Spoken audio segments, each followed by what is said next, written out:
Under the leadership of President Trump and Secretary Marco Rubio, the United States continues to pursue a clear-eyed foreign policy that prioritizes the safety, prosperity, and global standing of the American people. I want to start with Syria. SDF military leader Mazlum Abdi recently stated that Syria should adopt a decentralized structure where all groups have the right to self-governance. He added that a centralized system has already failed. He also said that during his meeting with U.S. Ambassador to Turkey and Special Envoy Thomas Barak, that Ms. Barak came to understand that Syria cannot be governed from a single center. Given that and considering Turkey's strong opposition to any form of Kurdish autonomy in the northeast due to SDF's ties to PKK, an organization that is reportedly now engaged in a disarmament reintegration process in Turkey, albeit with no formal outcome yet, does the U.S. support the SDF's apparent push to establish a parallel or federal governing structure rather than reintegrating into the central Syrian regime? Has the U.S. position on Syria's territorial integrity shifted or softened in any way? So in general about Syria, I think that this is important. First thing I want to do is read a tweet from Ambassador Barak, our ambassador to Turkey, as well as, of course, our special envoy there in the Middle East as well, Syria and Lebanon. He tweeted, disturbing violence erupted yesterday, this was on August 4th, I should say, in Sueda and in Manbij. Diplomacy is the best way to stop violence and build a peaceful, lasting solution. The United States is proud to have helped mediate a solution in Sueda and to be co-mediating with France the reintegration of the Northeast into a unified Syria. The path ahead belongs to Syrians, urging all sides to uphold calm and resolve differences through dialogue, not bloodshed. Syria deserves stability. Syrians deserve peace. When it comes to, I guess you're asking about Turkey and the single center governance, did you change your stance on that? Well, no, we, first of all, Ambassador Barak continues to engage all parties to ensure security and calm for all Syrians. But we are continuing to support dialogue with the Syrian government and the Syrian democratic forces aimed at integrating the SDF into the Syrian military. Of course, we welcome all productive meetings between the SDF and President al-Shura.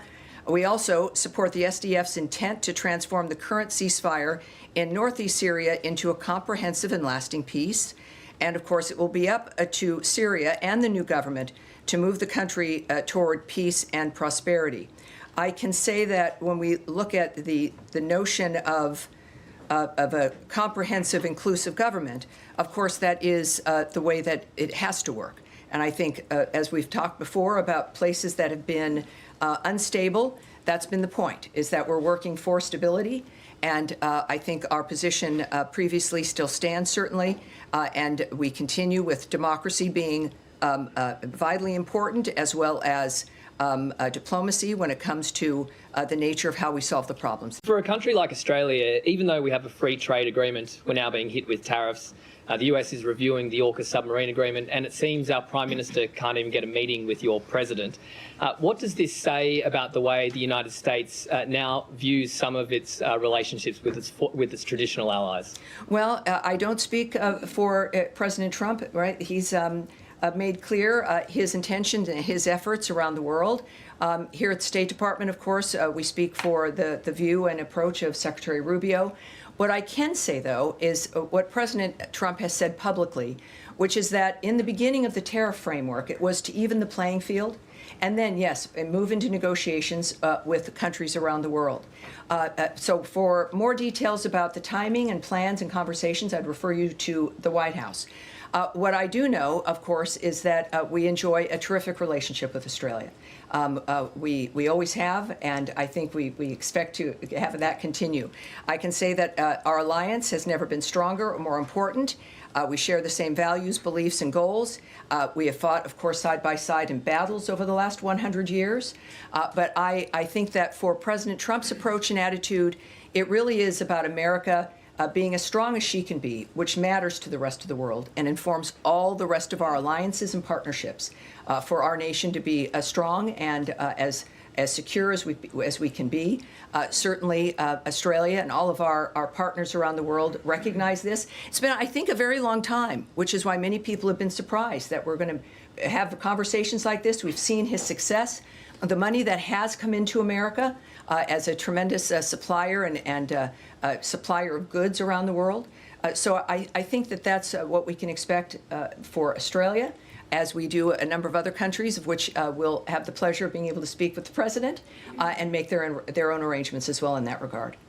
So in recent weeks, we've seen the release of previously classified documents showing that then President Obama and his intel chiefs weaponized a 2017 Intel Community Assessment to push the lie that Trump colluded with Russia in the 2016 election. And in this ICA, which showed at the behest of Obama's intel chiefs, included weak and misinterpreted intel to push the notion that Russia wanted Trump to win the election. Meanwhile, the ICA did not include evidence showing the opposite. Many media and the Democrats have since clung to the Senate Intel Committee report and then Senator Rubio's work in drafting that report that said the ICA was fine and that they agreed with Obama's intel chiefs that Russia intervened to help Trump. So my question is, does Secretary Rubio agree with the media and other Democrats that there was nothing improper about the creation of the ICA, or do the recent documents that have been released change his views about the assessment? Well, I put out a statement myself responding to this when it first came up, and I've found that for you. But I would say that this, in some ways, explains, of course, the vehemence and the effort to try to keep President Trump from winning the last election because of the nature now of what investigations are occurring or may occur. This is what the American people voted for. We saw a great deal going on that was improper. And so we look forward, of course, to what these investigations reveal. Regarding Secretary Rubio, as then Senator Rubio, my statement was this, I think maybe over a week ago. If the legacy media were at all curious about the facts of the matter, they would have found from then Senator Rubio's own statement from 2020 concurrence with DNI Gabbard's consequential findings. Then Senator Rubio determined that the use of the Steele dossier was, quote, very troubling, but even more so, he was alarmed by the behavior and the actions of the FBI in pursuit of what has now been confirmed as a dangerous hoax. His statement revealed serious wrongdoing, leading to one of the most infamous political scandals in American history. And of course, I think that at that time was appropriate. As all of us who are here and grateful to be here and blessed to be here, we are also grateful for the American people seeing through that and putting President Trump back in office. A quick follow-up, if I may. Right, sure. Also on Gaza, Yes. the Free Beacon reported last night about mounting concerns about the Red Cross and its failure to assess the Israeli hostages that are still being held there, especially after Hamas's latest videos came out. Folks I spoke to said to me that are actually looking at reassessing the U.S. relationship with the Red Cross because of this. So I wanted to ask you, one, about that. Is that an option with Congress to reassess the Red Cross's position over there? And two, what's your assessment of their job they've been doing in terms of accessing the Israeli hostages and providing them what appears to be much needed medical care? Well, I won't speak about the Red Cross or Israel's reaction to that. There's certainly many moving parts. We know that is part of the nature of what Hamas tends to do. I believe that there were some requirements for them to allow that, but I won't get into those particular details. Obviously, though, with what we've seen with those videos, I've referred to Hamas as monsters in this room. They are clearly a terrorist group. Their main support has been Iran, and they are on their heels now. Clearly, the Middle East is changing, and it is a change that President Trump has asked to be one that is a reflection of new ideas, of having this be a durable peace, not this vicious circle of it happening several times during each generation as though this was some new normal. We reject that. It is clear that the time is now to make the difference it is about, of course, the Israeli people. But the nationalities involved in October 7th, the way that this affects the world as they continue to contribute to try to make a difference, it's a world we all deserve better. So at this point, I would say that when it comes to what Israel's planning, we will have to wait and see. And again, what the decisions that President Trump will announce when it comes to what the way is forward will, based on his pattern, will come up very quickly, perhaps sooner than most of us can imagine. But there is, on the hostages, what we saw, it is an astoundingly evil reminder of who they are in the midst of the conversation around the world. For them to feel comfortable then putting on full display their barbarity and their inhumanity tells you that they seem to feel pretty comfortable at the moment. All of us, the world was appalled. I mean, there's just no other way to describe it. But our leadership clearly is involved in looking to the future, and that is one that the Gazan people deserve and that everyone in the world deserves. I wanted to ask you what the State Department or Secretary Rubio's position is on what to do with warehoused excess food from USAID, some of which has not spoiled, biscuits in Dubai, peanut paste, and whether that should be distributed. It's all been paid for by the taxpayers. So is there a view toward whether it should be incinerated or distributed or some combination? Is there a plan afoot? Is there any circumstance under which the State Department would countenance destroying unspoiled food for some reason? Well, I again, don't know of all the circumstances. I can say that there could be a reason of all the things that exist around the world, whether it is the inability for us to move it, a refusal of a government to allow us access or to move it to another country. I can't speak. There are many, many different fronts about why certain decisions are made. What I can tell you is what I've watched over the last 6 months are people who've been here for years, sometimes decades. I see you, sir. Keep your hand down. Thank you very much. Of people who've worked here on these issues for a very long time, others of us who are new because of the election. And the focus has been on how can we make these things work? How can we save enough of whatever the issue is? If it's about funding, if it's about food, if it's about what do we need, how can we make it work, but within the smartest, fastest, most nimble way to be able to help as many people as possible. No one is sitting in a room thinking, how can we destroy as much stuff as possible? That's not our goal.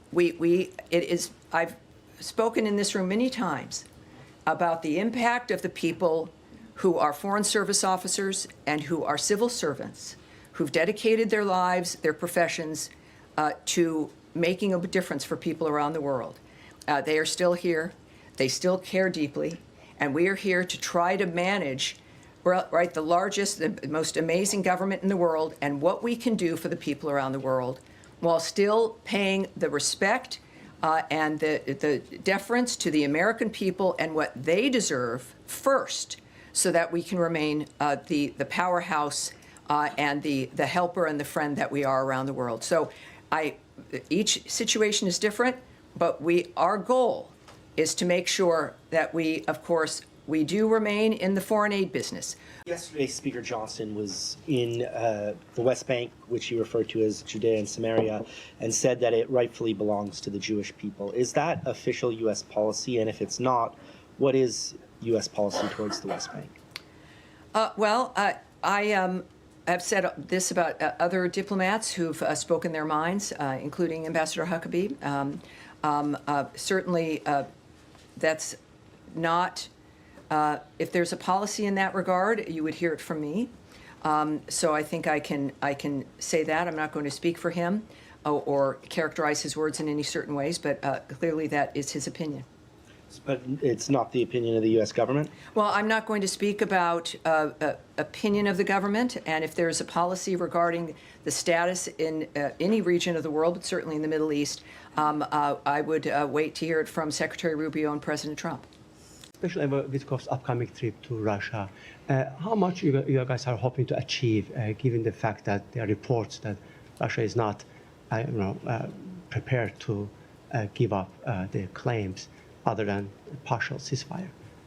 Well, first of all, the president has noted, of course, that Special Envoy Witkoff will be traveling to Russia this week, so we can confirm that from this podium. What that will entail, I have no details for you. And as you know, this is happening ahead of forthcoming sanctions on Russia. Can you fill us in on? Well, are you saying that? Are you declaring for the United States government there's going to be more sanctions on Russia? I'm not sure. I would say I would need to hear that from President Trump. When it comes to, clearly the president's not happy with Mr. Putin and Russia, but he remains committed to diplomatic solutions. I would say that we've also seen a remark, perhaps a reflection of possible secondary sanctions regarding the sale of oil. People who are countries that are buying Russian oil. And that has been openly discussed by the president. But when it comes to things that are decided, we would wait for the president to say that. On that line, Tammy, do you have any response to Indian Foreign Minister's statement saying that they are not going to change their position on oil purchase from Russia? And adjacent to that, Ukrainian leadership today announced that they actually flagged India-made parts that they found in Russian drones. Do you have any reaction? Well, again, I won't speak for what the president would think about those things. We do obviously have Envoy Witkoff going to Russia. We are committed on that end. I will not characterize or remark on another nation's comments about what they will or will not do. I can barely do that here. But I do know that, of course, President Trump understands the entire field. And he has made it very clear he doesn't like what's been happening. He is a man who is a humanitarian. He has spent all these months now getting people to the table, finding a solution. But he's a realist, and when he says something and you can see where he's moving, he's very transparent. That is the voice that you need to hear from. So he is the guiding hand. And when it comes to what Russia is doing and those nations that are facilitating this war on Ukraine, it will be up to President Trump about how to respond. I wanted to press you again on the Gaza plan. The president said clearly and many times that he wants to end wars in the Middle East, and I believe that's the secretary's position. Plan of reoccupying Gaza fits into this vision, considering that many people believe that without American weapons, Israel cannot carry with this war. So you have lots of leverage to advise Prime Minister Netanyahu whether to take this decision or not. Well, you know, what I do love is when you're in the Oval Office and you're able to ask President Trump a direct question, which you've been able to do, and it's been very impressive. That is a question for the president. I would say, though, that and I'm, again, thrilled to be here with his leadership, in that we've seen him display what his commitment has been, which is to stop the suffering, end the carnage, bring peace for the who wouldn't if you had the wherewithal to do it. Of course, that's what we're doing. I certainly won't speak to what Israel's plans are. There's been many reports. I'm not going to speak to news reports or what another government is planning or not planning. What I do know is that this government, the Trump administration, is focused on this. It's clear this is what they intend to do. He wants this to end. He said that from the beginning, that the actions that we would take, it wouldn't be about months or years, about meeting to have meetings, and that there's resolutions. As a businessman, you've got to have a point where something is developed and produced and done. So I would say that considering we know that the Secretary Rubio, of course, working very closely, and also as the acting NSA with the president in the White House, that we have, I would argue, the best minds in the world dealing with and deciding how to implement this notion that war-torn ravaging and suffering should never be someone's normal. That's what we will see from President Trump, Secretary Rubio, and this entire government as a whole. And Ambassador Huckabee, how do we know that he's speaking his mind as an opinion and when he talks about U.S. policy? Because he reports to the Secretary. So as a reporter, how do I know if he's just expressing his opinion about the settlement being part of Israel, and when actually this is a policy, if the president or the secretary did not articulate that. So you want, so I we're just- getting I into a want little to bit of a have- conspiracy dynamic here. It's not really. But How here's do I why write the there's story? this podium. We have a very particular structure, that the president speaks on the tarmacs. He has gaggles. Caroline Leavitt speaks for the approach of the president in the White House. I am here speaking regarding the approach as the voice of the State Department, regarding what our plans are. I obviously can't say everything to you. That's very apparent. But I endeavor to say as much as I can to give you details. There's no one in the world who is randomly going to be speaking about policy that is not evident, that you have not heard from, or is a policy of the State Department or the White House that is not either evident to you, has been said, has been put in a paper, a release, an op-ed, a readout. You have your, I would urge you to focus on the centers that have been created to offer what the policy of the State Department or of the White House, this government is. It's very obvious, and yet, of course, people will speak their mind. I would ask you to take everyone's comments as in that kind of situation as their opinion and speaking their mind. And it's why we love the diplomats of this country. We have some very smart, caring, passionate people. And he's one of them, and I adore him.